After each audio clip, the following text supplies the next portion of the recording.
जय माँ भगवती, जय माँ कात्यायनी। माता रानी आप सभी की मनोकामनाएं पूर्ण करें। आज नवरात्रि के छठे दिन सुनिए माँ कात्यायनी की संपूर्ण कथाएं और साथ ही आप सुनेंगे श्री दुर्गा चालीसा पाठ, आरती और क्षमा याचना भी। आज माँ कात्यायनी की पूजा का विधान है। नवरात्रि में छठे दिन माँ भगवती के कात्यायनी स्वरूप की पूजा करके विधि विधान से मंत्र जाप करके जो भक्त कथा का श्रवण करता है, माँ उसके जीवन के सभी कष्ट दूर करती हैं और उनकी झोलियां खुशियों से भर देती हैं। वर्तमान समय में पूजा पाठ का ढंग बदल रहा है। लोगों के पास समय का अभाव रहने लगा है। समय इतना कम पड़ने लगा है कि ना अपने लिए समय बच रहा है और न ही पूजा पाठ के लिए। और कभी भी कोई भी व्रत बिना पूजा पाठ के, मंत्र के या कथा के किया जाता है तो उसका अधूरा फल मिलता है। तो आइए आज हम बड़ी ही श्रद्धा के साथ माँ कात्यायनी को प्रणाम करके कथा का शुभारंभ करते हैं।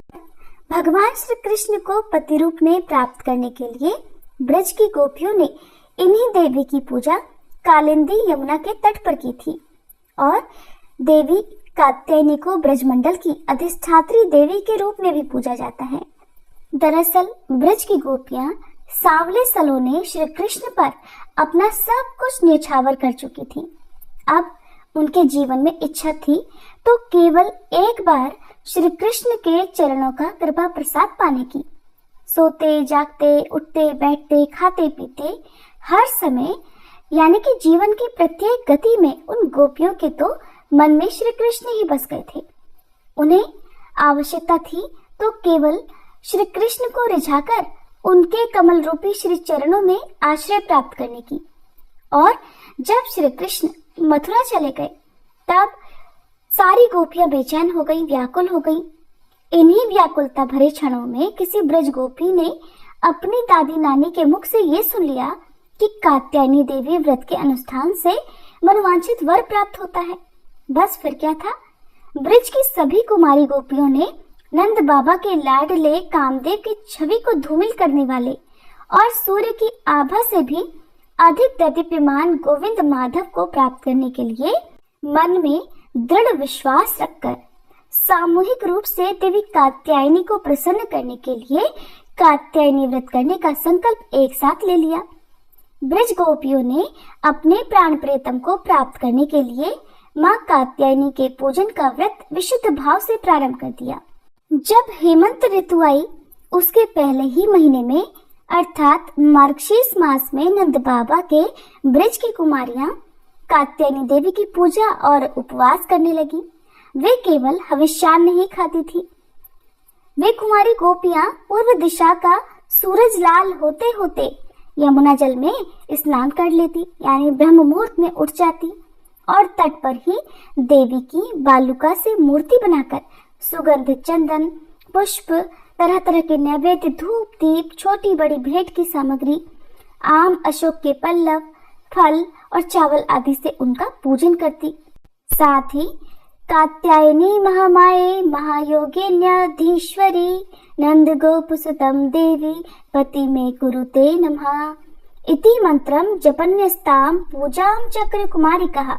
इस तरह मंत्र का जाप करती हुई वे कुमारी गोपियां देवी कात्यायनी की आराधना किया करती। इस तरह उन गोपियों का जिनका मन श्री कृष्ण के प्रति निछावर हो चुका था, जिनका तन मन श्री कृष्णमय हो चुका था, इस संकल्प के साथ उन्होंने 1 महीने तक देवी कात्यायनी की भली भांति पूजा की। इस प्रकार की नंद नंदन श्याम सुंदर ही हमारे पति हो।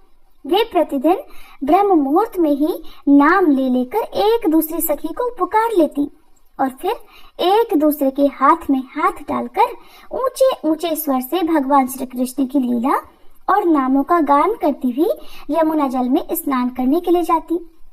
एक दिन सारी गोपियों ने प्रतिदिन की तरह यमुना जी के तट पर जाकर अपने अपने वस्त्र उतार दिए और भगवान श्री कृष्ण के गुणों का गान करती हुई बड़े आनंद से वे जल क्रीड़ा करने लगी। भगवान श्री कृष्ण सनकादि योगियों और शंकर आदि योगीश्वरों के भी ईश्वर हैं। उनसे गोपियों के मन की यह इच्छा छुपी नहीं रही। वे उनका अभिप्राय जानकर अपने सखा ग्वाल बालों के साथ उन कुमारी गोपियों की साधना सफल करने के लिए यमुना तट पर पहुंच गए। उन्होंने अकेले ही उन सब गोपियों के सारे वस्त्र उड़ा दिए और बड़ी फुर्ती से कदम्ब के एक वृक्ष पर चढ़ गए। उनके साथी ग्वाल बाल अब ठठा ठठा कर हंसने लगे और स्वयं श्री कृष्ण भी हंसते हुए गोपियों से हंसी हंसी की बात कहने लगे। अरे कुमारियों, अगर इच्छा हो तो तुम यहाँ आकर अपने अपने वस्त्र ले जाओ। मैं तुम लोगों से सच सच कहता हूँ, मैं हंसी मजाक बिल्कुल नहीं कर रहा। तुम लोग व्रत करते करते दुबली हो गई हो। ये मेरे सखा ग्वाल बाल जानते हैं कि मेरी कोई भी बात कभी झूठी नहीं होती। सुंदरियों, अगर तुम्हारी इच्छा हो तो अलग अलग आकर अपने अपने वस्त्र ले लो या सब एक साथ आ जाओ, मुझे इसमें भी कोई आपत्ति नहीं। भगवान श्री कृष्ण की यह हंसी मजाक देखकर गोपियों का हृदय प्रेम से सराबोर हो गया। वे फिर थोड़ा सकुचाकर शर्मा कर एक दूसरे की ओर देखने और मुस्कुराने लगी। जल से बाहर नहीं आई। तब भगवान ने हंसी हंसी में ये बात कही। तब उनके विनोद से कुमारियों का चित्त उनकी ओर और भी खिंच गया। वे ठंडे पानी में गले तक डूबी हुई थी और उनका शरीर थर थर कांप रहा था। तब उन्होंने जल में बैठे बैठे ही श्री कृष्ण से कहा, प्यारे श्री कृष्ण, तुम ऐसी अनीति भरी बातें मत करो। हम जानती हैं कि तुम नंद बाबा के लाडले लाला हो, हमारे प्यारे हो। सारे ब्रजवासी तुम्हारी सराहना करते रहते हैं। देखो, हम ठंड के मारे ठिठुर रही हैं, तुम हमारे वस्त्र दे दो। श्याम सुंदर ते दास्य करवाम तवोदितम देही वासांसी धर्मज्ञ नोचेद रागे ब्रुवामहे। प्यारे श्याम सुंदर, हम तुम्हारी दासी हैं, तुम जो कुछ कहोगे उसे हम करने के लिए तैयार हैं। हमें कष्ट मत दो, हमारे वस्त्र हमें दे दो, नहीं तो हम जाकर अभी नंद बाबा से कह देंगी। तब श्री कृष्ण मुस्कुराते हुए बोले, गोपियों, तुम्हारी मुस्कान पवित्रता और प्रेम से भरी है। देखो, जब तुम अपने को मेरी दासी स्वीकार करती हो और मेरी आज्ञा का पालन करना चाहती हो तो यहाँ आकर अपने अपने वस्त्र ले लो। वे गोपियाँ जल में बहुत देर से बैठी हुई थी, ठंड के मारे कांप रही थी। किसी तरह सकुचाते हुए वे गोपियाँ यमुना जी से बाहर निकली। उस समय उन्हें ठंड बहुत सता रही थी।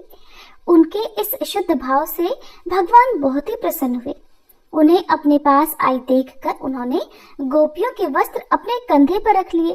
फिर बड़ी प्रसन्नता से मुस्कुराते हुए बोले, अरे गोपियों, तुमने जो व्रत किया था उसे तुमने अच्छी तरह निभाया, इसमें संदेह नहीं। लेकिन इस अवस्था में वस्त्रहीन होकर तुमने जल में स्नान किया है। इससे तो जल के अधिष्ठाता देवता वरुण का और यमुना जी का अपराध हुआ है। इसलिए अब इस दोष की शांति के लिए तुम अपने हाथ जोड़कर सिर से लगाओ और उन्हें झुककर प्रणाम करो। इसके बाद अपने अपने वस्त्र ले जाओ। भगवान श्री कृष्ण की ये बात सुनकर उन गोपियों ने ऐसा ही समझा कि वास्तव में वस्त्रहीन होकर स्नान करने से हमारे व्रत में त्रुटि आ गई। अब उसकी निर्विघ्न पूर्ति के लिए उन्होंने समस्त कर्मों के साक्षी श्री कृष्ण को नमस्कार किया, क्योंकि उन्हें नमस्कार करने से ही सारी गलतियों और अपराधों का मार्जन हो जाता है, सब क्षमा हो जाते हैं। जब यशोदा नंदन भगवान श्री कृष्ण ने देखा कि सब की सब कुमारी गोपियां मेरी आज्ञा के अनुसार प्रणाम कर रही हैं, तब वे बहुत प्रसन्न हुए। उनके हृदय में गोपियों के प्रति करुणा उमड़ आई और फिर उन्होंने उनके वस्त्र दे दिए। श्री कृष्ण ने गोपियों से छल भरी बातें की, उनका लज्जा संकोच छुड़ाया, हंसी की और उन्हें कठपुतलियों के समान नचाया, यहाँ तक कि उनके वस्त्र भी हर लिए। फिर भी वे गोपियां उनसे रुष्ट नहीं हुई। उनकी इन चेष्टाओं को उन्होंने दोषी नहीं माना, बल्कि अपने प्रीतम के संग से वो तो और भी प्रसन्न हो गई। गोपियों ने अपने अपने वस्त्र पहन लिए, लेकिन श्री कृष्ण ने उनके चित्त को इस प्रकार अपने वश में कर रखा था कि वे वस्त्र पहनने के बाद भी वहां से एक कदम भी आगे नहीं बढ़ पाई। अपने प्रीतम के समागम के लिए सजकर वे उन्हीं की ओर लजीले चितवन से निहारती रहीं। भगवान ने देखा कि उन गोपियों ने उनके चरण कमलों के स्पर्श की कामना से ही ये व्रत धारण किया है और उनके जीवन का यही एकमात्र संकल्प है। तब गोपियों के प्रेम के अधीन होकर ऊखल तक में बंध जाने वाले भगवान श्री कृष्ण उनसे कहने लगे, मेरी परम प्रेयसी कुमारियों, मैं तुम्हारा यह संकल्प जानता हूँ कि तुम मेरी पूजा करना चाहती हो। तुम्हारी इस इच्छा का अनुमोदन करता हूँ। तुम्हारा ये संकल्प सत्य होगा, तुम मेरी पूजा कर सकोगी। जिन्होंने अपना मन और प्राण तक मुझे समर्पित कर रखा है, उनकी कामनाएं उन्हें सांसारिक भोगों की ओर ले जाने में समर्थ नहीं होती। ठीक वैसे ही जैसे भुने हुए या उबले हुए बीज फिर से अंकुर के रूप में उगने के लायक नहीं रह जाते। इसलिए गोपियों, अब तुम अपने अपने घर लौट जाओ, तुम्हारी साधना सिद्ध हो गई है। अब आने वाली शरद ऋतु की रात्रियों में तुम मेरे साथ विहार करोगी। गोपियों, इसी उद्देश्य से तुम लोगों ने यह व्रत और कात्यायनी देवी की पूजा की थी। फिर भगवान की आज्ञा पाकर वह गोपियां जाने की इच्छा न होने पर भी बड़े कष्ट से ब्रज में गई। अब उनकी सारी कामनाएं पूर्ण हो चुकी थी। इस प्रकार जैसी जिसके मन में कामना हो, कात्यायनी देवी और भगवान श्री कृष्ण की कृपा से वह मनोकामना पूर्ण हो जाती है। माँ कात्यायनी का नाम कात्यायनी क्यों पड़ा, इसके विषय में पुराणों में कथा प्रचलित है। पौराणिक कथाओं के अनुसार वामिक नाम के एक ऋषि थे जिनके पुत्र का नाम कत्य था। आगे चलकर कत्य वंश में ऋषि कात्यायन का जन्म हुआ। उनकी कोई संतान नहीं थी और वे देवी भगवती को अपनी पुत्री के रूप में पाने की तीव्र इच्छा रखते थे। ऋषि कात्यायन ने अपनी इस इच्छा की पूर्ति के लिए कठोर तपस्या प्रारंभ कर दी और फिर एक दिन उनकी भक्ति से प्रसन्न होकर देवी भगवती उनके समक्ष प्रकट हुई। ऋषि कात्यायन ने अपनी इच्छा व्यक्त की और देवी ने उनके घर पुत्री के रूप में जन्म लेने का वचन दिया। इस दौरान राक्षस महिषासुर का आतंक तीनों लोकों में फैल गया, जिससे देवता और मनुष्य दोनों त्रस्त हो गए। इसे समाप्त करने के लिए ब्रह्मा, विष्णु और शिव जी ने अपनी शक्तियों को मिलाकर देवी की रचना की और इसी दिव्य शक्ति ने ऋषि कात्यायन के घर जन्म लिया। इसलिए ऋषि कात्यायन के घर जन्म लेने के कारण ही माँ का नाम कात्यायनी पड़ गया। उनके जन्म के बाद ऋषि कात्यायन ने 3 दिनों तक सप्तमी, अष्टमी और नवमी को भक्ति पूर्वक उनकी पूजा की। 10वें दिन देवी कात्यायनी ने महिषासुर को परास्त कर उसका वध किया और तीनों लोगों को उसके अत्याचार से मुक्त कराया। ये थी माँ कात्यायनी की कथा। और आज के दिन भगवान श्री कृष्ण और राधा रानी की कथा सुनकर जो भक्त सच्चे मन से फिर माँ कात्यायनी की पूजा करता है और गोधूली मुहूर्त में कथा का श्रवण करके दीपदान करता है, उसके सभी मनोरथ राधा रानी की कृपा से पूर्ण हो जाते हैं। तो चलिए अब आपको सुनाते हैं राधा रानी की कुछ कथाएं। वृंदावन में एक बाबा जी रहा करते थे, जिन्हें मदन टेर के अंधे बाबा भी कहते थे। बाबा 7-8 साल की आयु में ही वृंदावन आ गए थे। पढ़े लिखे तो थे नहीं, बस श्यामा श्याम की रट हमेशा किया करते थे और बाबा ने इस तरह श्यामा श्याम की याद में अपना पूरा जीवन वृंदावन में ही रहकर बिता दिया। उनका प्रेम इतना गहरा था कि श्यामा श्याम का नाम लेते ही उनकी आंखों से अश्रुपात होने लगता और कहा जाता है कि बाबा इस तरह रात दिन रोते रोते ही नेत्रहीन हो गए थे। उनके नेत्रों की ज्योति चली गई थी। एक बार करुणामयी श्री राधा रानी ने बाबा की करुण पुकार सुनी तो वे इसे सहन नहीं कर सकी और श्याम जी से कहने लगी, ये बाबा रो रहे हैं, न जाओ तो हंसाओ तो सही। भगवान श्री कृष्ण राधा रानी की बात मानकर बाबा के पास गए और पूछने लगे, ए बाबा काहे को रो रहे हो, भूख लगी है, कछु ले आऊं खाने को। बाबा ने सोचा कोई ग्वारिया होगा, परंतु स्वर तो बड़ा मीठा था। तब बाबा बोले, ए ग्वारिया तू जा यहाँ से, मुझे भजन करने दे। प्रभु ने फिर से पूछा, बाबा बाबा काहे को रो रहे हो। बाबा बोले, तोहे मैंने कह दी, चला जा यहाँ से, मुझे भजन करने दे। प्रभु तो बाबा से अटखेलियां कर रहे थे, बार बार पूछ रहे थे, बाबा भूख तो नहीं लगी। बाबा बार बार पूछे जाने पर झुंझला गए और लाठी उठाकर बोले, जा रो क्या ना जा रो यहाँ से, क्या तोहे बताऊं अभी। इतने में ही लाडली जी वहां पर आ गई। लाडली जी ने कहा, ये आपसे नहीं हंसेंगे, लाओ मैं इनको हंसाती हूँ। अब लाडली जी ने विनोद करते हुए बाबा जी से कहा, काहे बाबा क्यों रो रहे हो, बहू खो गई है तेरी। अब तो बाबा जी के मुख पर सहज ही मुस्कान आ गई। बहू का नाम सुनते ही वे मुस्कुराकर बोले, अरे लाली तू तो बहुत भोली है, बाबा चंद की बहू हुआ करे है का। लाडली जी ने कहा, तो बाबा रो काहे रहे हो, कोई तेरो अपनो ना है। बाबा बोले, लाली मैं या काजे ना रो रहा, कि मेरा कोई अपना ना आए। मैं यो काजे रो रहा हूँ कि जो मेरे अपने हैं उन्होंने मोहे बिसार दई, भूल गए मोहे। लाडली जी ने पूछा, कौन तेरे अपने हैं बाबा? बाबा बोले, एक वृषभानु की लाली है और एक नंद को छोरो है, मेरे तो वही अपने हैं। और बिन ने ही मोहे बिसार दी। और मोहे आश्चर्य या बात को है कि वो हमारी लाली जा नंद के छोरा के संग रह रहकर बाय भी निष्ठुर हो गई है। मेरा जीवन बीत गयो लेकिन बाय मेरी सुध ना आई अब तक। लाडली जी ने कहा, मैं कैसे निष्ठुर हो गई? इतने में ही ठाकुर जी बोले, ये आप क्या कर रही है? अभी बाबा को सब कुछ पता चल जाएगा। आप स्वयं को प्रकट कर रही हैं बाबा के समीप, ऐसा मत कीजिए। क्योंकि श्री श्यामा श्याम जो तो बाबा के सामने साधारण से ग्वाल और ग्वालिन बनकर गए थे। तो लाडली जी ने खुद को संभाला और बोली, अरे बाबा, हमारा नाम भी तो राधा ही है, जाके मारे मैंने कही। फिर लाडली जी बोली, बाबा तुम्हें सूझे ना है? तुम्हें दिखे तो ना? अब तुम्हारे अपने जिन्होंने तुम्हें बिसार दी अगर तुम्हारे सामने आ जाए तो तुम कैसे उन्हें पहचानोगे? बाबा बोले, हे लाडली, तू तो भोली है भोली। करुणामयी लाडली जब समीप आवेंगी ना तो अपने कर कमल से मेरी आंखों को छूकर अपना दर्शन देवेंगी। अब बाबा की इतनी सारी बातें सुनकर करुणामयी राधा रानी से रहा ही नहीं गया और उन्होंने अपने कर कमल से बाबा के नेत्रों को स्पर्श किया और उनमें ज्योति प्रदान कर दी। आज बाबा को अपने संपूर्ण जीवन का समस्त पुण्य फल प्राप्त हो गया। साक्षात युगल सरकार श्री श्यामा श्याम जी का दर्शन प्राप्त हुआ। कहते हैं कि बाबा फिर 3 दिन तक अपने शरीर में रहे और इसके बाद नित्य निकुंज की लीला में जाकर सम्मिलित हो गए। सभी प्रेम से बोलिए, श्री श्यामा श्याम जी की जय। मदन टेर के अंधे बाबा की जय। एक बार की बात है, एक सेठ जी थे और एक गांव में रहा करते थे। भरा पूरा परिवार था। वो बहुत धनी थे। उनके 3 बेटे थे लेकिन उनकी कोई भी बेटी नहीं थी। इस बात की कमी सेठ जी को बहुत खलती थी। कुछ समय बीता तो एक दिन सेठ जी की पत्नी का देहांत हो गया।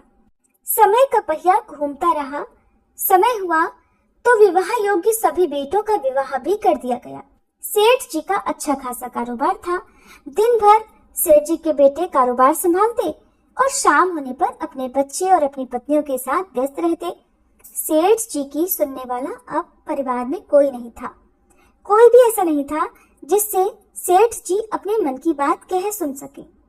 सेठ जी को शुरू से ही इस बात का बड़ा अफसोस था कि उनकी कोई बेटी नहीं है और अब उनकी पत्नी भी उनके साथ नहीं थी। उनकी पत्नी भी अब उनका साथ छोड़कर जा चुकी थी। सेठ जी के मन में ये कसक और भी बढ़ने लगी कि उनकी कोई पुत्री क्यों नहीं है। एक दिन एक बहुत पहुंचे हुए महात्मा सेठ जी के घर पर आए और उन्हें दुखी देखकर पूछने लगे कि सेठ जी, क्या बात है? तुम्हें किस बात की परेशानी है? तुम इतना दुखी क्यों लग रहे हो?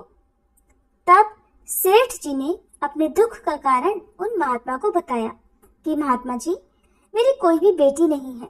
इस कारण से मुझे अपने जीवन में ये अभाव लगा रहता है और मुझे बड़ा अफसोस होता है, बहुत दुख होता है कि मेरी कोई बेटी क्यों नहीं है। अगर मेरी बेटी होती तो वो भी मेरा ध्यान रखती, मेरे मन की बात सुनती, मैं भी उससे अपने मन का बोझ कह सुनकर हल्का कर लिया करता। तब वो पहुंचे हुए महात्मा कहने लगे कि सेठ जी, तुम राधा रानी को ही अपनी बेटी मान लो। हमारे जीवन में जब जिस चीज की कमी होती है तो उसे भगवान ही तो पूरा करते हैं। अब भला बेटी ना होने के कारण तुम इतने परेशान हो। परेशान होने से क्या होगा भला? तुम राधा रानी को एक बार अपनी बेटी मान कर देखो और जब भी तुम्हारा मन चाहे, जब भी तुम उदास हुआ करो, अपने दिल की सारी बात राधा रानी से कर लिया करना और फिर तुम्हें ये अभाव कभी नहीं सताएगा कि तुम्हारी कोई बेटी क्यों नहीं है। महात्मा जी की ये बात सेठ जी को बड़ी अच्छी लगी और फिर उन्होंने ऐसा ही किया। खूब खुश होकर बाजार गए और वहां से राधा रानी की एक सुंदर सी मूर्ति खरीद कर ले आए। उन्हें पहनाने के लिए सुंदर सुंदर पोशाकें भी ले आए। हर दिन वो राधा रानी की मूर्ति को स्नान कराते और उनकी पोशाक बदलते, उनसे खूब सारी बातें करते और फिर हर दिन खुद भोजन करने से पहले राधा रानी को भोग लगाते। सोने से पहले ये उनका नियम बन गया था कि वो राधा रानी के साथ खूब बातें करते, दिन भर की बातें राधा रानी को सुनाया करते। ऐसा करते करते सेठ जी दिल से ही राधा रानी को अपनी बेटी मानने लगे और वो ये भूल ही गए कि उनकी कोई बेटी नहीं है और वे इस एक निर्जीव सी मूर्ति को ही अपनी बेटी मान बैठे हैं। लेकिन भक्ति में मगन सेठ जी को किसी भी बात का आभास नहीं था। उन्हें बस पता था तो ये कि उनकी एक बेटी है जिससे वो हर दिन खूब सारी बातें करते हैं। अब जब तक सेठ जी दिन भर राधा रानी से बात ना कर लें या उनकी पसंद का भोजन राधा रानी को ना खिला ले, उनका मन ही नहीं लगता था। जब तक वह उनसे बात नहीं कर लेते तब तक उनके मन को बड़ी बेचैनी रहती। बहुत सारी बातें करने के बाद, अपने दिल की सारी बातें कहने के बाद ही उनके मन को सुकून आया करता था। एक बार की बात है, सेठ जी के घर पर चूड़ी बेचने वाली एक मनिहारिन आया करती थी और सेठ जी की बहुएं उस मनिहारिन से खरीद कर चूड़ियां पहनती थी। एक दिन वह मनिहारिन चूड़ी बेचने के लिए सेठ जी के घर आई। तब उसने सेठ जी की तीनों बहुओं को उनकी पसंद की चूड़ियां पहनाई। मनिहारिन सेठ जी के घर पर बैठी हुई थी। सेठ जी की तीनों बहुएं तो चूड़ियां पहनकर चली गई। उनके ही सामने एक छोटी सी कन्या आई और मनिहारिन से कहने लगी कि मुझे भी चूड़ियां पहना दो, खूब सारी रंग बिरंगी। चूड़ी वाली ने सोचा कि शायद सेठ जी के घर पर कोई मेहमान आया होगा, उन्हीं की ये कन्या होगी, तो उसने भी उस नन्ही बालिका को चूड़ियां पहना दी। और उसके बाद वो चूड़ी वाली मनिहारिन सेठ जी से पैसे मांगने सेठ जी की दुकान पर पहुंच गई और कहने लगी कि मुझे चूड़ियों के पैसे दे दो। और उसने पहले से अधिक पैसे मांगे तो सेठ जी ने कहा, क्या बात है, तुम हर बार तो इतने रुपए की चूड़ियां पहना कर जाती हो, क्या तुम्हारी चूड़ियां महंगी हो गई हैं जो हर बार से अधिक रुपए मांग रही हो? तो मनिहारिन बोली कि नहीं सेठ जी, मैंने चूड़ियों का दाम तो नहीं बढ़ाया, हाँ लेकिन आज मैंने 3 लोगों को नहीं बल्कि 4 लोगों को चूड़ियां पहनाई है। सेठ जी ने सुना तो कहने लगे, अरे तुमसे कोई गलती होगी, मेरे घर पर तो चूड़ी पहनने के लिए सिर्फ 3 बहुएं हैं, ये लो तुम 3 बहुओं की चूड़ी के पैसे रखो। मनिहारिन भी कुछ नहीं बोली, सेठ जी से पैसे लेकर चुपचाप अपने घर आ गई। शाम हुई तो सेठ जी दुकान से अपने घर पर आए। आकर उन्होंने सबसे पहले राधा रानी को भोग लगाया और फिर हर बार की तरह दिन भर की सारी बातें राधा रानी से बताई और सो गए। उस रात सेठ जी के सपने में राधा रानी आ गई और बोली, बाबा आपने चूड़ी वाली को मेरी चूड़ी के पैसे क्यों नहीं दिए? जब आप मुझे अपनी बेटी मानते हो तो फिर बताओ मुझे कि आपने मेरी चूड़ी के पैसे मनिहारिन को क्यों नहीं दिए? ऐसा कहकर राधा रानी एक छोटी सी बेटी की तरह, लाडली बेटी की तरह सपने में रोने लगी। ये देखकर घबराहट के मारे सेठ जी की तो आंख खुल गई। अपनी लाडली बेटी को रोता देखकर सेठ जी भी रोने लगे। जब सुबह हुई तो भागे भागे मनिहारिन के घर गए और बहुत सारे सोने के सिक्के उसके पैरों में रख दिए और मनिहारिन से बोला कि बहन, तुम कल सच बोल रही थी कि तुमने कल 4 को ही चूड़ी पहनाई थी और मैंने तो श्री जी को अपनी बेटी माना है। तुम बहुत भाग्यशाली हो जिसको राधा रानी के दर्शन हुए हैं। अरे मैं तो इतने दिनों से उनके दर्शन को तड़प रहा हूँ और तुमने बस एक बार में ही उनके दर्शन कर लिए। ऐसा कहकर सेठ जी रोने लगे। फिर हाथ जोड़कर बोले, बहन तुम्हें चूड़ी का जो भी दाम चाहिए मुझसे मांग लो। सेठ जी को रोता देखकर मनिहारिन की आंखों में भी आंसू आ गए और मन ही मन सोचने लगी कि जब मुझे खुद राधा रानी के दर्शन हो ही गए हैं तो फिर भला मुझे सेठ जी से दाम क्यों लेने और मुझे इससे ज्यादा क्या चाहिए।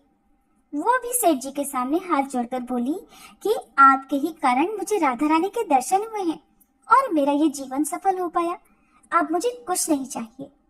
तो प्रिय श्रोताओ, जब हम भगवान को सच्चे मन से पुकारते हैं, उनकी पूजा करते हैं, उन्हें जिस भाव से भी पूजते हैं, वो हमें उसी भाव में दर्शन भी जरूर देते हैं और हमारे मन के भावों का वो हर समय ध्यान भी रखते हैं। इसीलिए भगवान को आप चाहे किसी भी रूप में पूजें, बस आपके मन के भाव सच्चे होने चाहिए तो भगवान आपकी सारी परेशानियां दूर करते हैं। सभी प्रेम से बोलिए श्री श्यामा श्याम जी की जय। अब सुनिए माँ कात्यायनी स्तोत्र का हिंदी अनुवाद। मैं मनोवांछित लाभ प्राप्त करने के लिए सभी तरह के मनोरथों को पूर्ण करने वाली, मस्तक पर अर्धचंद्र धारण करने वाली, सिंह की सवारी करने वाली, 4 भुजाओं वाली और यश प्रदान करने वाली माँ कात्यायनी की वंदना करती हूँ। कात्यायनी माता के शरीर का रंग स्वर्ण धातु जैसा चमकदार है। वे हमारे आज्ञा चक्र में स्थित होती हैं और उसे मजबूत करने का कार्य करती हैं। वे माँ दुर्गा का छठा रूप है, जिनके 3 नेत्र हैं। उनके हाथ भक्तों को वरदान और अभय देने की मुद्रा में है। यह धरती उनके पैरों में है और हम सभी भक्तगण माँ कात्यायनी का ही ध्यान करते हैं। माँ कात्यायनी पीले रंग के वस्त्र धारण करती है। उनके मुख पर स्नेह के भाव हैं और उन्होंने नाना प्रकार के आभूषणों से अपना अलंकार किया हुआ है। उन्होंने अपने शरीर पर मंजीर, हार, केयूर, किंकड़ी और रत्नों से जड़ित कुंडल धारण किए हुए हैं। मैं प्रसन्न मन के साथ माँ कात्यायनी की आराधना करती हूँ। उनका स्वरूप बहुत ही सुंदर, कमनीय, रमणीय और वैभव युक्त है। तीनों लोकों में उनकी पूजा की जाती है। कात्यायनी देवी की आभा से हम सभी को अभय मिलता है और हमारे भय दूर हो जाते हैं। उन्होंने अपने हाथ में कमल पुष्प ले रखा है और मस्तक पर मुकुट पहन रखा है, जिसमें से प्रकाश निकल रहा है। उनका मुख आनंद देने वाला है और वे भगवान शिव की पत्नी है और हम सब उन्हें नमस्कार करते हैं। माँ कात्यायनी ने पीले रंग के परिधान धारण कर रखे हैं और तरह तरह के आभूषणों से अपना श्रृंगार किया हुआ है। वे सिंह की सवारी करती हैं और उनके हाथों में कमल का फूल है। हम सब माता के सेवक हैं और उन्हें प्रणाम करते हैं। देवी कात्यायनी हमें आनंद प्रदान करती है और वे ही परम सत्य और परम ब्रह्म का रूप हैं। कात्यायनी देवी ही सर्वशक्तिशाली और परम भक्ति का स्वरूप हैं। वे माँ कात्यायनी अपने भक्तों पर सदैव कृपा करें। हम सब उन्हें नमन करते हैं। माँ कात्यायनी इस विश्व को चलाती हैं, हमें जीवन देती हैं, हमारा जीवन लेती भी हैं और इस विश्व में प्रेम का संचार करती हैं। वे ही इस विश्व के प्राणियों की हर चिंता हर लेती हैं। हम सभी माता को बारंबार प्रणाम करते हैं। माँ कात्यायनी इस सृष्टि का बीज मंत्र है और वे ही इस सृष्टि की आधार देवी है। जो भी कात्यायनी माता के बीज मंत्र का जाप करता है, उसे परम आनंद की प्राप्ति होती है। कात्यायनी माता ही हमारा भरण पोषण करती है। हम सभी कात्यायनी देवी की ही संतान हैं। कात्यायनी माँ के ध्यान से हमें हर्ष की अनुभूति होती है। वे ही हमें धन और सुख प्रदान करती हैं। जो भी सच्चे मन के साथ कात्यायनी देवी के बीज मंत्र का जाप करता है, उसकी तपस्या सफल हो जाती है और वह मोक्ष को प्राप्त कर लेता है। हम सभी माँ कात्यायनी के बीज मंत्र का जाप करते हैं और उनकी पूजा करते हैं। वे ही हमारे जीवन को सुखमय बनाती हैं और विपत्तियों से हमारी रक्षा भी करती हैं। कात्यायनी माता ही हमारा भूतकाल, वर्तमान और भविष्यकाल निर्धारित करती है। हम सभी माँ कात्यायनी के ही रूप हैं। हम सभी माँ कात्यायनी को बारंबार प्रणाम करते हैं। सभी प्रेम से बोलिए कात्यायनी मैया की जय। अब सुनिए श्री दुर्गा सप्तशती का छठे दिन पढ़ा जाने वाला अध्याय 11। मार्कंडेय ऋषि कहते हैं, देवी के द्वारा वहां महादैत्यपति शुंभ के मारे जाने पर इंद्र आदि देवता अग्नि को आगे करके उन कात्यायनी देवी की स्तुति करने लगे। उस समय अभीष्ट की प्राप्ति होने से उनके मुख कमल दमक उठे थे और उनके प्रकाश से दिशाएं भी जगमगा उठी थी। देवता बोले, शरणागत की पीड़ा दूर करने वाली देवी हम पर प्रसन्न हो। संपूर्ण जगत की माता प्रसन्न हो। विश्वेश्वरी, विश्व की रक्षा करो। देवी, आप ही चराचर जगत की अधीश्वरी हो। आप इस जगत का एकमात्र आधार हो, क्योंकि पृथ्वी रूप में आपकी ही स्थिति है। देवी, आपका पराक्रम अलंघनीय है। आप ही जल रूप में स्थित होकर संपूर्ण जगत को तृप्त करती हो। आप अनंत बल संपन्न वैष्णवी शक्ति हो। इस विश्व की कारण भूता परामाया हो। देवी, आपने इस समस्त जगत को मोहित कर रखा है। आप ही प्रसन्न होने पर इस पृथ्वी पर मोक्ष की प्राप्ति कराती हो। देवी, संपूर्ण विद्याएं आपके ही भिन्न भिन्न स्वरूप हैं। जगत में जितनी स्त्रियां हैं, वे सब आपकी ही मूर्तियां हैं। जगदम्ब, एकमात्र आपने ही इस विश्व को व्याप्त कर रखा है। आपकी स्तुति क्या हो सकती है। आप तो स्तवन करने योग्य पदार्थों से परे और परावाणी हो। जब आप सर्व स्वरूपा देवी स्वर्ग तथा मोक्ष प्रदान करने वाली हो, तब इसी रूप में आपकी स्तुति हो गई। आपकी स्तुति के लिए इससे अच्छी उक्तियां और भला क्या हो सकती हैं। बुद्धि रूप से सब लोगों के हृदय में विराजमान रहने वाली तथा स्वर्ग एवं मोक्ष प्रदान करने वाली नारायणी देवी, आपको नमस्कार है। कला काष्ठा आदि के रूप से क्रमशः परिणाम की ओर ले जाने वाली तथा विश्व का उपसंहार करने में समर्थ नारायणी, आपको नमस्कार है। नारायणी, आप सब प्रकार का मंगल प्रदान करने वाली मंगलमयी हो, कल्याणदायिनी शिवा हो, सब पुरुषार्थों को सिद्ध करने वाली शरणागत वत्सला, तीन नेत्रों वाली एवं गौरी हो, आपको नमस्कार है। आप सृष्टि पालन और संहार की शक्तिभूता सनातनी देवी, गुणों का आधार तथा सर्वगुणमयी हो। नारायणी, आपको नमस्कार है। शरण में आए हुए दीनों एवं पीड़ितों की रक्षा में संलग्न रहने वाली तथा सबकी पीड़ा दूर करने वाली नारायणी देवी, आपको नमस्कार है। नारायणी, आप ब्रह्माणी का रूप धारण करके हंसों से जुते हुए विमान पर बैठती तथा कुश मिश्रित जल छिड़कती रहती हो, आपको नमस्कार है। माहेश्वरी रूप से त्रिशूल, चंद्रमा एवं सर्प को धारण करने वाली तथा महान वृषभ की पीठ पर बैठने वाली नारायणी देवी, आपको नमस्कार है। मोरों और मुर्गों से घिरी रहने वाली तथा महाशक्ति धारण करने वाली कौमारी रूप धारिणी निष्पापे नारायणी, आपको नमस्कार है। शंख चक्र गदा और शारंग धनुष रूप उत्तम आयुधों को धारण करने वाली वैष्णवी शक्ति रूपा नारायणी, आप प्रसन्न हो, आपको नमस्कार है। हाथ में भयानक महाचक्र लिए और दाढ़ों पर धरती को उठाए वाराही रूप धारिणी कल्याणमयी नारायणी, आपको नमस्कार है। भयंकर नृसिंह रूप से दैत्यों के वध के लिए उद्योग करने वाली तथा त्रिभुवन की रक्षा में संलग्न रहने वाली नारायणी, आपको नमस्कार है। मस्तक पर किरीट और हाथ में महावज्र धारण करने वाली, सहस्त्र नेत्रों के कारण उद्दीप्त दिखाई देने वाली और वृत्तासुर के प्राणों का अपहरण करने वाली इंद्र शक्ति रूपा नारायणी देवी, आपको नमस्कार है। शिवदूती रूप से दैत्यों की महती सेना का संहार करने वाली, भयंकर रूप धारण तथा विकट गर्जना करने वाली नारायणी, आपको नमस्कार है। दाढ़ों के कारण विकराल मुख वाली, मुंडमाला से विभूषित मुंड मर्दिनी चामुंडा रूपा नारायणी, आपको नमस्कार है। लक्ष्मी, लज्जा, महाविद्या, श्रद्धा, पुष्टि, स्वधा, ध्रुवा, महारात्रि तथा महाअविद्या रूपा नारायणी, आपको नमस्कार है।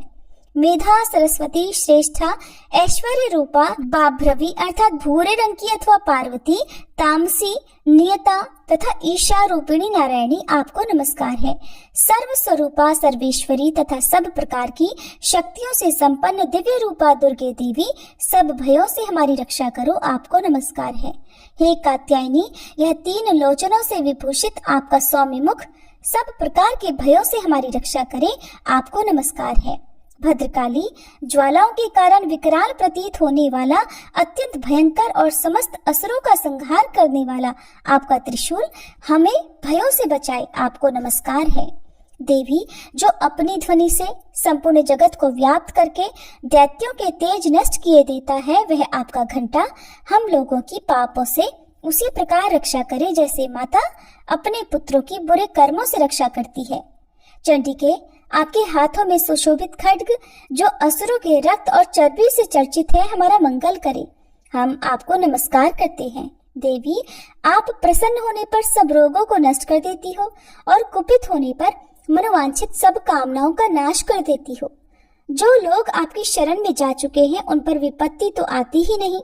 आपकी शरण में गए हुए मनुष्य दूसरों को शरण देने वाले हो जाते हैं। देवी अंबिके, आपने अपने स्वरूप को अनेक भागों में विभक्त करके नाना प्रकार के रूपों से जो इस समय इन धर्मद्रोही महादैत्यों का संहार किया है, वह सब दूसरी कौन कर सकती थी। विद्याओं में, ज्ञान को प्रकाशित करने वाले शास्त्रों में तथा आदि वाक्यों में आपके सिवा और किसका वर्णन है, तथा आपको छोड़कर दूसरी कौन सी ऐसी शक्ति है जो इस विश्व को अज्ञान में घोर अंधकार से परिपूर्ण ममता रूपी गड्ढे में निरंतर भटका रही हो। जहाँ राक्षस, जहाँ भयंकर विष वाले सर्प, जहाँ शत्रु, जहाँ लुटेरों की सेना और जहाँ दावानल हो वहाँ तथा समुद्र के बीच में भी साथ रहकर आप विश्व की रक्षा करती हो। विश्वेश्वरी, आप विश्व का पालन करती हो, विश्व रूपा हो, इसलिए संपूर्ण विश्व को धारण करती हो। आप भगवान विश्वनाथ की भी वंदनीय हो। जो लोग भक्ति पूर्वक आपके सामने मस्तक झुकाते हैं वे संपूर्ण विश्व को आश्रय देने वाले होते हैं। देवी, प्रसन्न हो। जैसे इस समय असुरों का वध करके आपने शीघ्र ही हमारी रक्षा की है, उसी प्रकार सदा हमें शत्रुओं के भय से बचाओ। संपूर्ण जगत का पाप नष्ट कर दो और उत्पात एवं पापों के फलस्वरूप प्राप्त होने वाले महामारी आदि बड़े बड़े उपद्रवों को भी शीघ्र दूर करो। विश्व की पीड़ा हरने वाली देवी, हम आपके चरणों में पड़े हुए हैं, हम पर प्रसन्न हो। त्रिलोक निवासिनियों की पूजनीय परमेश्वरी, सब लोगों को वरदान दो। तब देवी बोली, देवताओं, मैं वर देने को तैयार हूँ। तुम्हारे मन में जिसकी इच्छा हो वह वर मांग लो। संसार के लिए उस उपकारक वर को मैं अवश्य दूंगी। तब देवता बोले, सर्वेश्वरी, आप इसी प्रकार तीनों लोकों की समस्त बाधाओं को शांत करो और हमारे शत्रुओं का नाश करती रहो। देवी बोली, देवताओं, वैवस्वत मनवंतर के 28वें युग में शुंभ और निशुंभ नामक 2 अन्य महादैत्य उत्पन्न होंगे। तब मैं नंदगोप के घर में उनकी पत्नी यशोदा के गर्भ से अवतीर्ण हो विंध्याचल में जाकर रहूंगी और उक्त दोनों असुरों का नाश करूंगी। फिर अत्यंत भयंकर रूप से पृथ्वी पर अवतार ले मैं विप्रचित्ति नाम वाले दानवों का वध करूंगी। उन भयंकर महादैत्यों को भक्षण करते समय मेरे दांत अनार के फूल की तरह लाल हो जाएंगे। तब स्वर्ग में देवता और मर्त्यलोक में मनुष्य सदा मेरी स्तुति करते हुए मुझे रक्त दंतिका कहेंगे। फिर जब पृथ्वी पर 100 वर्षों के लिए वर्षा रुक जाएगी और पानी का अभाव हो जाएगा, उस समय मुनियों के स्तवन करने पर मैं पृथ्वी पर अयोनिजा रूप में प्रकट होंगी और 100 नेत्रों से मुनियों को देखूंगी। अतः मनुष्य शताक्षी इस नाम से मेरा कीर्तन करेंगे।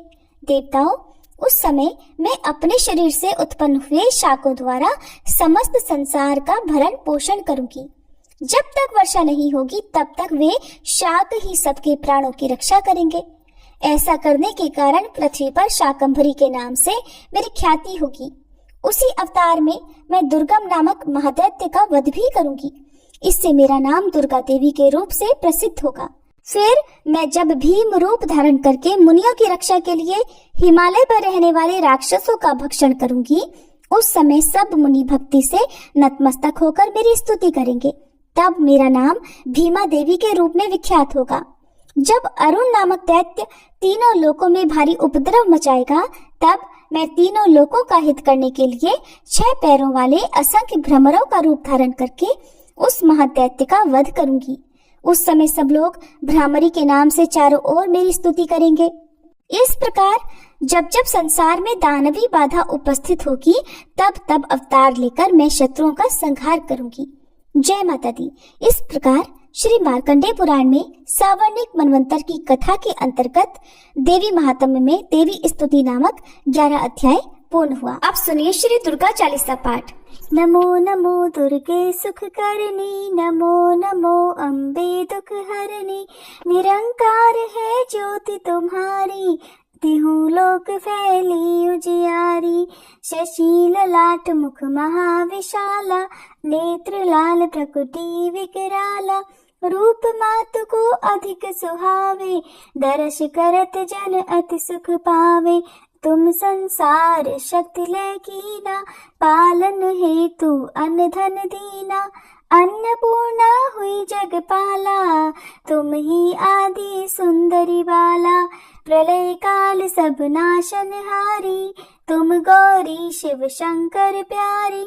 शिव योगी तुम्हारे गुण गावे, ब्रह्मा विष्णु तुम्हें नित ध्यावे। रूप सरस्वती को तुम धारा, दे सुबुद्धि ऋषि मुनि ने उबारा। धर्यो रूप नरसिंह को अम्बा, प्रगट भई फाड़ कर खम्बा। रक्षा करि प्रहलाद बचायो, हिरणाकुश को स्वर्ग पठायो, लक्ष्मी रूप धरो जग माही। श्री नारायण अंग समाही, क्षीर सिंधु में करत विलासा। दया सिंधु दीजे मन आसा, हिंगलाज में तुम ही भवानी। महिमा अमित न जात बखानी, मातंगी अरुधु मावती माता।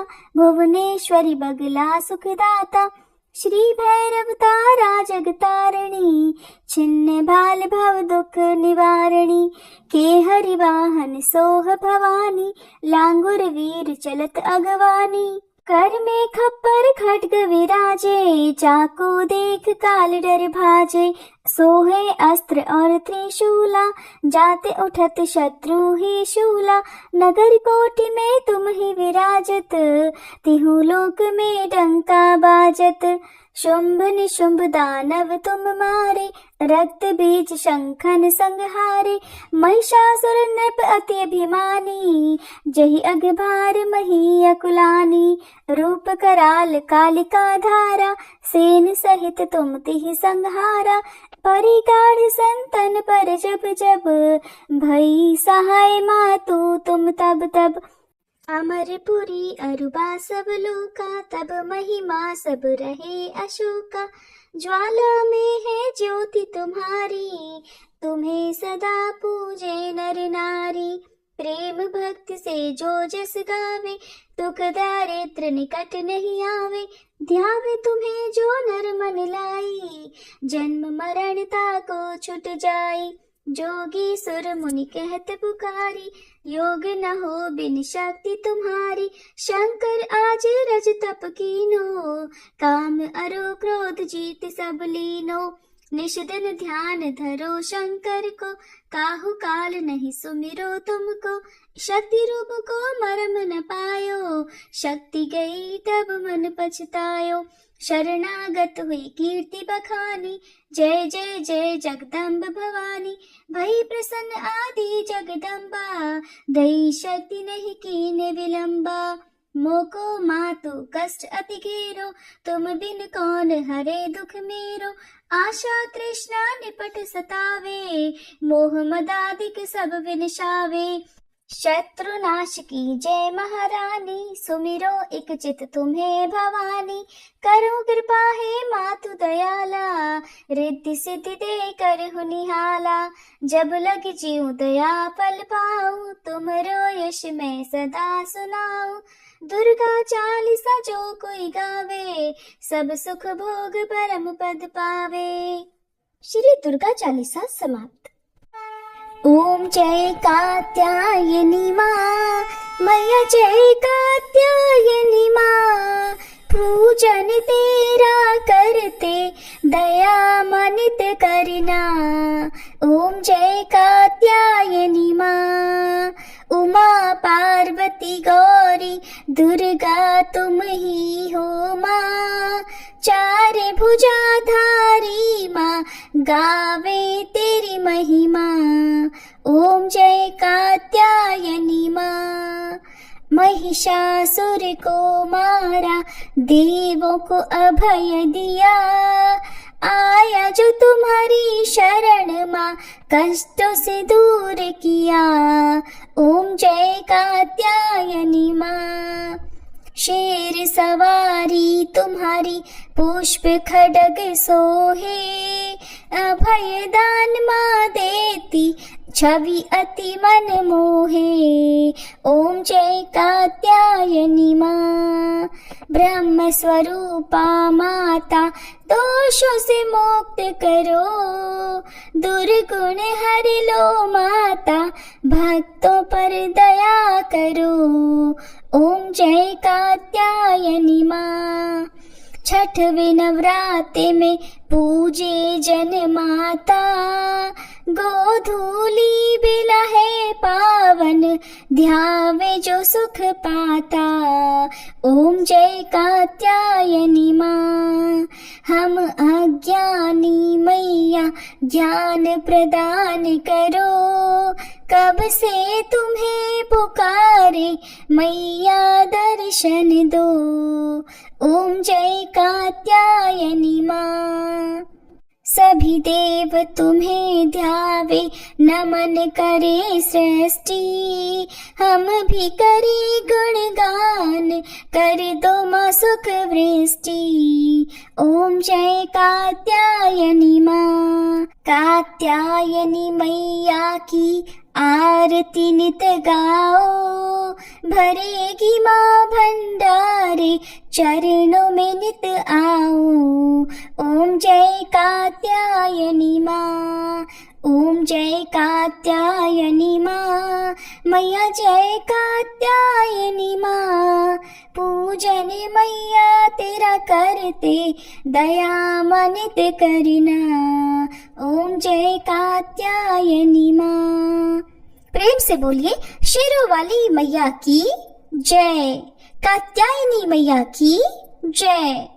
प्रिय भक्तजनों, अब हम सभी मिलकर माता रानी से क्षमा याचना करते हैं, ताकि हमारे द्वारा हुई किसी भी गलती के लिए माता रानी हमें क्षमा कर सके। हे परमेश्वरी, मेरे द्वारा रात दिन सहस्त्रों अपराध होते रहे हैं, अतः आप मुझे अपनी सेवक समझकर कृपा पूर्वक मेरे उन अपराधों को क्षमा करो। न तो मैं आह्वान करना ही जानती हूँ, न विसर्जन करना ही जानती हूँ, और न पूजा ही करना जानती हूँ। हे परमेश्वरी, मुझे क्षमा करो। हे सुरेश्वरी, मैंने जो मंत्रहीन, क्रियाहीन और भक्तिहीन पूजन किया है, वह सब आपकी दया से पूर्ण हो। सैकड़ों अपराध करके भी भक्त आपकी शरण में आकर केवल जगदम्ब कहकर ही मोक्ष को प्राप्त करते हैं, जिसे ब्रह्मादि देवगण भी पाने में असमर्थ होते हैं। हे जगदम्बिके, मैं अपराधी हूँ, किंतु आपकी शरण में आई हूँ, अतः इस समय मैं दया की पात्र हूँ। आप जैसा चाहो वैसा करो। अज्ञानवश या बुद्धि भ्रम होने के कारण भूल से मैंने जो कुछ भी कम या अधिक कर दिया हो, हे देवी, हे परमेश्वरी, सब अपराध क्षमा करो और प्रसन्न हो। हे जगन्माता, हे कामेश्वरी, सच्चिदानंद स्वरूपिणी परमेश्वरी, आप प्रेम पूर्वक मेरी यह पूजा स्वीकार करो और मुझ पर प्रसन्न हो। आप गुप्त से भी गुप्त वस्तु की रक्षा करने वाली हो। आप मेरे किए हुए इस जप को ग्रहण करके मेरे सभी अपराधों को क्षमा करो। हे देवी, हे महेश्वरी, आपकी कृपा से मुझे सिद्धि की प्राप्ति हो।